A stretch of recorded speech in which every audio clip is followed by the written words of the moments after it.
हे बेटा trigonometric function मध्ये आतापर्यंत काय काय बघितलं? ट्रिग्नोमेट्रिक फंक्शन मध्ये साइन थीटा इक्वल टू 1/2 हा एक इक्वेशन. कसलं इक्वेशन आहे? आहे ट्रिग्नोमेट्रिक इक्वेशन. कसला इक्वेशन आहे? Trigonometric equation. या ट्रिग्नोमेट्रिक इक्वेशन मध्ये हा थीटा अननोन आहे. थीटा आहे व्हेरिएबल. थीटा अननोन आहे, व्हेरिएबल आहे. बेटा साइन किती डिग्रीला 1/2 असतो? साइन किती डिग्रीची व्हॅल्यू 1/2 आहे? साइन 30 डिग्री काय आहे? 1/2. 30 डिग्री म्हणजे रेडियन मध्ये किती असतो? π/. तर थीटाची व्हॅल्यू π/6 असेल तर साइन π/6 किती असतो? 1. इथे जो थीटा आहे त्या थीटाची व्हॅल्यू π/6 सबस्टिट्यूट दिली. साइन π/6 त्याची व्हॅल्यू 1/2. तर थीटाची ऍक्च्युअल व्हॅल्यू किती आहे? π/6. हा आहे सोल्युशन. हा आहे सोल्युशन. तर या चॅप्टरमध्ये असा एक ट्रिग्नोमेट्रिक इक्वेशन दिलेलं असणार आहे आणि आपल्याला फाइंड आउट करायचं सोल्युशन. अननोन का आहे? थीटा अननोन आहे. ठीक आहे. थीटाची जी व्हॅल्यू आहे त्याला म्हणायचं सोल्युशन. ही एकच व्हॅल्यू आहे का? मल्टिपल व्हॅल्यूज आहे. बरोबर का? 30 डिग्रीला सुद्धा हे बेटा साइन 30 डिग्री सुद्धा 1/2 आहे. साइन 150 डिग्री सुद्धा 1/2 आहे. बरोबर का? साइन 390 डिग्री सुद्धा 1/2 आहे. आणि साइन किती? 360 प्लस 150 किती होते? 510 सुद्धा 1/2. अशी मल्टिपल व्हॅल्यूज आहे. तर थीटाची व्हॅल्यू 0 डिग्री किंवा 0 पेक्षा जास्त आणि 360 डिग्री पेक्षा कमी किंवा 0 to 360 या रेंजमध्ये थीटाची जी व्हॅल्यूज असतात त्याला म्हणायचं प्रिन्सिपल सोल्युशन. काय म्हणायचं? Principal solution.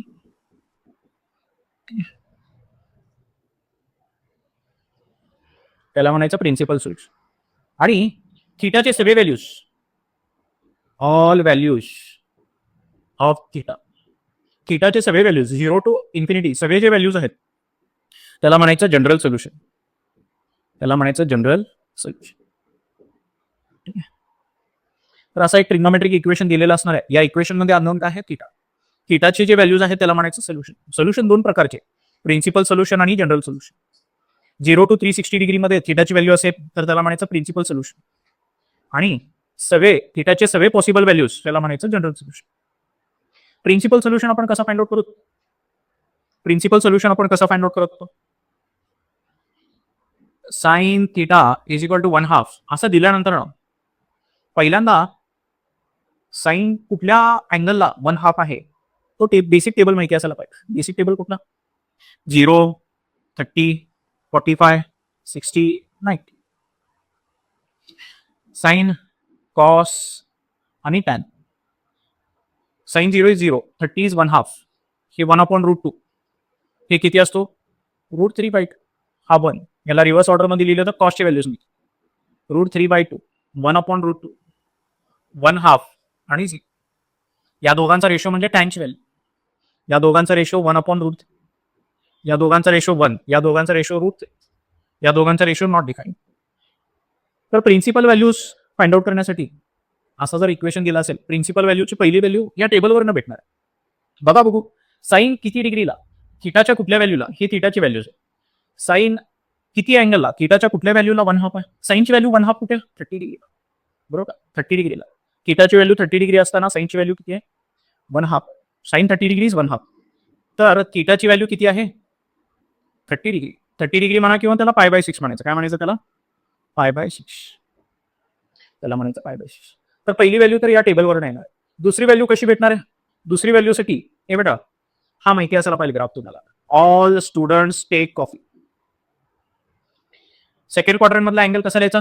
π - theta. Third quadrant मधला अँगल कसा लिहायचा? π + थीटा. फोर्थ क्वाड्रंट मधला अँगल कसा लिहायचा? 2π - थीटा. ठीक आहे. तर पहिली थीटाची व्हॅल्यू तर ह्याच्यावरून भेटली. दुसरी थीटाची व्हॅल्यू इथून भेटेल. साइन थीटाची व्हॅल्यू पॉझिटिव्ह आहे. साइन थीटाची एक व्हॅल्यू पॉझिटिव्ह इकडे भेटली आपल्याला फर्स्ट क्वाड्रंट. अजून कुठे पॉझिटिव्ह आहे साइन? साइन इथे पॉझिटिव्ह आहे. ऑल स्टुडंट्स टेक कॉफी म्हणजे इथे सगळे ट्रिग्नोमेट्रिक फंक्शन पॉझिटिव्ह आहे. सेकंड क्वाड्रंट मध्ये फक्त साइन पॉझिटिव्ह, थर्ड क्वाड्रंट मध्ये टॅन पॉझिटिव्ह, फोर्थ क्वाड्रंट मध्ये कॉस पॉझिटिव्ह. तर साइन कुठे पॉझिटिव्ह आहे? Second quadrant. म्हणजे सेकंड क्वाड्रंट मध्ये पण साइन थीटाची व्हॅल्यू 1/2 असणार आहे. किती डिग्रीला? सेकंड क्वाड्रंट मधला 30 डिग्री. इथून 30 डिग्री म्हणजे इथून इथपर्यंतचा अँगल किती झाला? 150 डिग्री. आता तो मिळणार कसा? हे बघा, सेकंड क्वाड्रंट मधला अँगल लिहायचा कसा? या थीटाच्या ऐवजी काय लिहायचं? π - थीटा लिहायचं. काय लिहायचं? सेकंड क्वाड्रंट मधला अँगल लिहित असताना काय लिहायचं? पाय मायनस थिटा द्यायचं. Sine pi minus theta is equal to 1/2. आणि थिटा किती आत्ताच मिळालंय बघा आपल्याला. थिटा किती मिळालंय? पाय बाय 6. तर हे किती येते? पाय बाय 6. तर थिटाचे दोन व्हॅल्यूज कुठले कुठले मिळाले? पाय बाय 6 आणि पाय बाय. तर प्रिन्सिपल सोल्युशन आपण असे फाइंड आउट करू. आय थिंक आपलं प्रिन्सिपल सोल्युशनचे सगळे क्वेश्चन झालेत. आता जनरल सोल्युशन. ठीक आहे, जनरल सोल्युशन बघूया.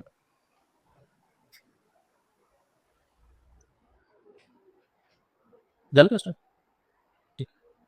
तर जनरल सोल्युशन फाइंड आउट करण्यासाठी हे 9 फॉर्म्युले तुमचा दिलेला क्वेश्चन, दिलेला जो क्वेश्चन आहे अशा फॉर्ममध्ये जर असेल, sine theta is equal to sine alpha, तर थिटाची व्हॅल्यू कशी फाइंड आउट करायची? या फॉर्म्युलेने फाइंड आउट करायची.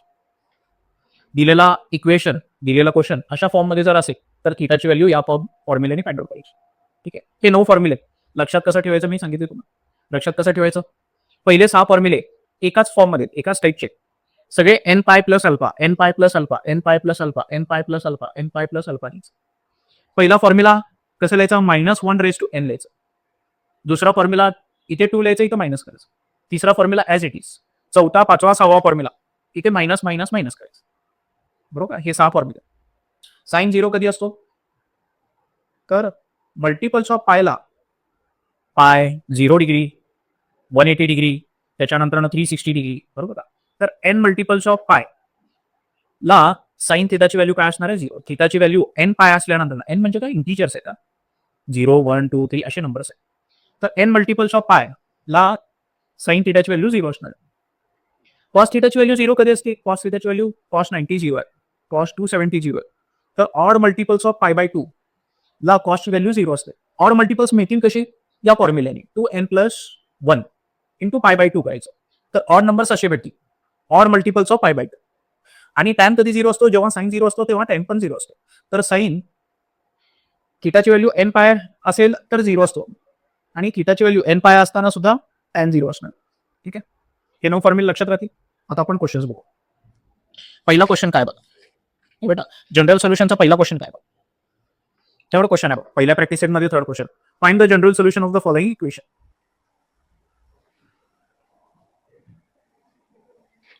एक्सरसाइज 3.1 मधला third question. Find general solution.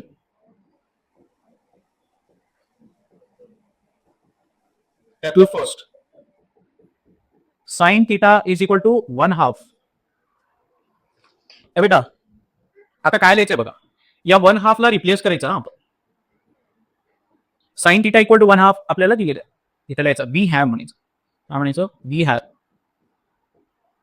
Question काय दिलेलं आहे? Sine theta is equal to 1/2. थीटाचे व्हॅल्यूज फाइंड आउट करायचे. थीटाचे सगळे पॉसिबल व्हॅल्यूज फाइंड आउट करायचे. या 1/2 ला रिप्लेस करूया. या 1/2 च्या ऐवजी असं लिहू का मी? साइन, हे बेटा साइन कधी 1/2 असतो? टेबलवरनं माहिती असायला पाहिजे ना. हे बघा, साइन 1/2 कधी असतो? 30 डिग्री. 30 म्हणजे पाय बाय 6. बरोबर का? साइन पाय बाय 6 लिहितो. बरोबर का? 1/2 च्या ऐवजी काय लिहिलो? Sine pi by 6. Sine pi by 6 ची व्हॅल्यू किती आहे? 1/2 आहे. आता हा जो क्वेश्चन आहे, हे दिलेला क्वेश्चन अशा फॉर्ममध्ये लिहितो. हा कसल्या फॉर्ममध्ये? Sine theta is equal to sine अल्फाच्या फॉर्ममध्ये. हा पहिला इक्वेशन आपला, sine theta is equal to sine alpha. तुमचा क्वेश्चन जर अशा फॉर्ममध्ये असेल तर आन्सर असा असतो. तर डायरेक्टली आपला आन्सर काय असणार आहे? We know for sine theta is equal to sine alpha. Question तुमचा अशा फॉर्ममध्ये असेल, अशाच फॉर्ममध्ये आहे क्वेश्चन तुमचा. Sine theta is equal to sine pi by 6. Theta is equal to formula काय आहे?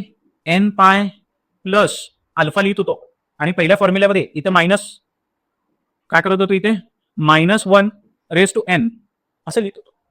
बरोबर का? फक्त आता अल्फा काय आहे? हे बेटा या स्टँडर्ड इक्वेशनला आपल्या इक्वेशन बरोबर जर कम्पेअर केलं, या स्टँडर्ड इक्वेशनला आपल्याला दिलेल्या इक्वेशन बरोबर जर कम्पेअर केलं तर अल्फाची व्हॅल्यू काय? We have alpha is equal to pi by 6. Therefore मग थीटा काय असणार आहे? फक्त या फॉर्म्युल्यामध्ये जिथे अल्फा आहे तिथं पाय बाय 6 लिहायचं. N pi plus -1 raise to n. अल्फाची व्हॅल्यू काय लिहायची? पाय बाय 6. हे तुमचा आन्सर. हे तुमचं काय आहे? आन्सर आहे.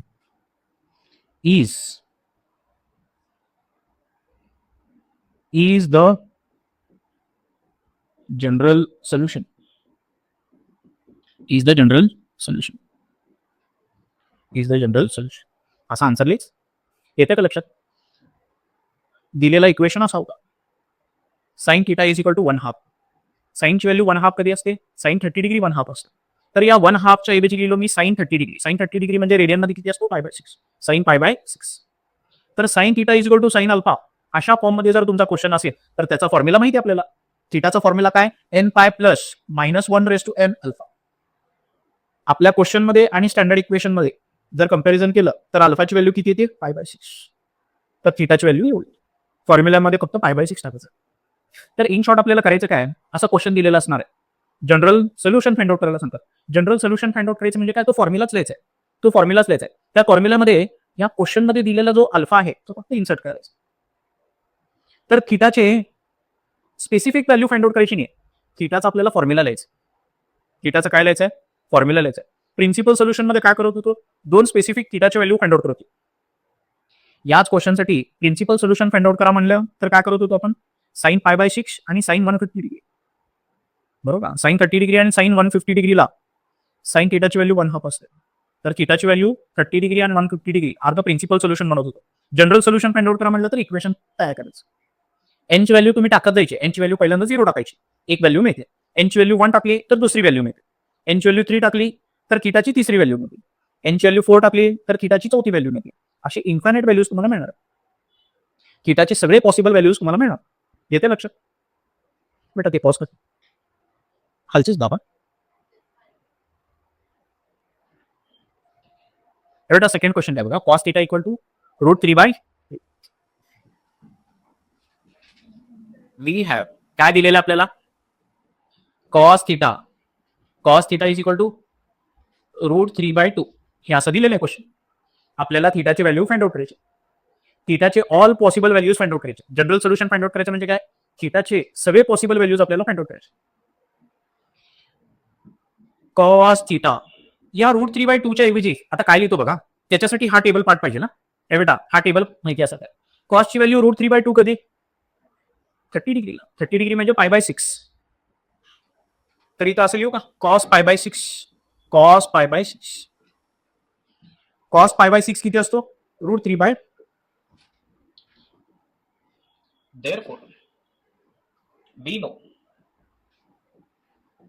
for cos theta is equal to cos alpha. असा जर तुमचा क्वेश्चन असेल तर याच्यासाठी फॉर्म्युला काय थिटाचा? थिटा इज इक्वल टू हे बेटा पहिले 6 फॉर्म्युल्यामधलाच दुसरा फॉर्म्युला. ठीक आहे. दुसरा फॉर्म्युला काय होता? n π प्लस अल्फा लिहित होतो आपण. दुसऱ्या फॉर्म्युल्यामध्ये इथं 2 लिहायचं, इथं मायनस करायचं. बरोबर का? हा formula we have alpha is equal to हे बेटा हे स्टँडर्ड इक्वेशन आणि आपला क्वेश्चन याचा कंपॅरिझन केलं तर अल्फाची व्हॅल्यू किती आहे? या दोघांना कंपेअर केलं तर अल्फाची व्हॅल्यू किती आहे? π/6. देअरफॉर स्टँडर्ड फॉर्म्युला तर हाय. इथे फक्त अल्फाची व्हॅल्यू टाकायची. 2n π प्लस और मायनस π/6 हे तुमचा आन्सर आहे.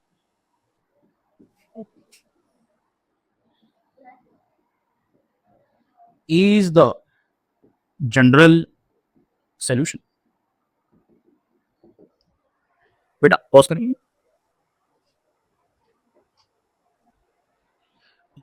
थर्ड क्वेश्चन बघा. tan θ इक्वल टू 1/√3 ह्याचा जनरल सोल्युशन आपल्याला फाइंड आउट करायचं. वी हॅव काय दिलेलं आपल्याला? tan θ equal to 1/√3.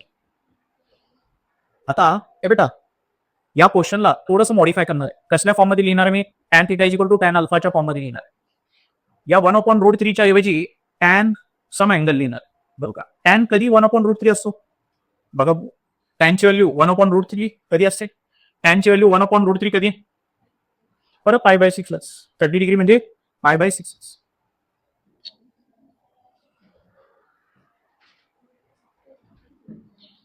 Therefore tan θ is equal to tan π/6 किती असतो?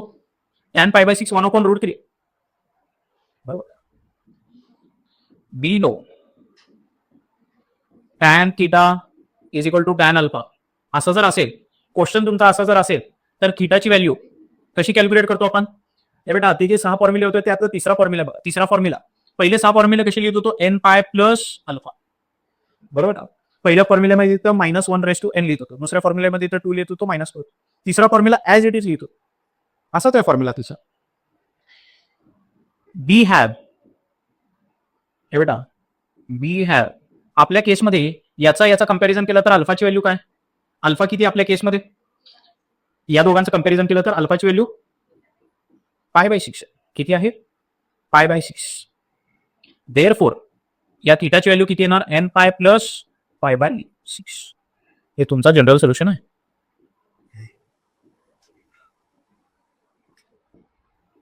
Is the general solution. Possible